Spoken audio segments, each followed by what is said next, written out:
మహాబీర విత్తనాలు. పేరులో బీర అని ఉందని బీరకాయ విత్తనాలు అనుకునే బీరకాయలు కాదు ఇవి. బీరక విత్తనాలు కాదు.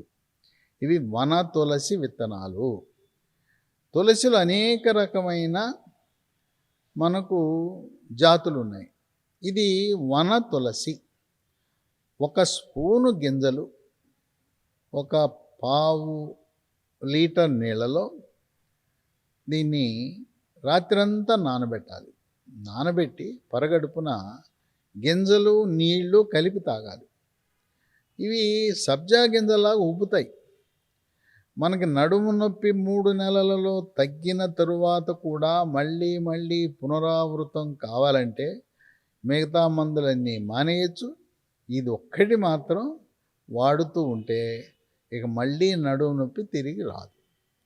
ఈ నొప్పి మందులు, నడుము నొప్పి మందులు మోకాల నొప్పులకు పనికొస్తాయి, మెడ నొప్పికి పనికొస్తాయి, కండరాల నొప్పికి పనికొస్తాయి.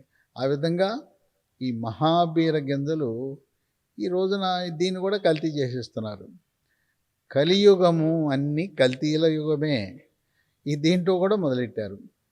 దీంట్లో ఏం చేస్తారు? 5 స్టార్ హోటల్లో బొప్పాయి పండు కోసినప్పుడు వచ్చే బొప్పాయి గింజలు ఏరుకొచ్చి ఎండబెట్టి దీంట్లో కలిపేస్తున్నారు.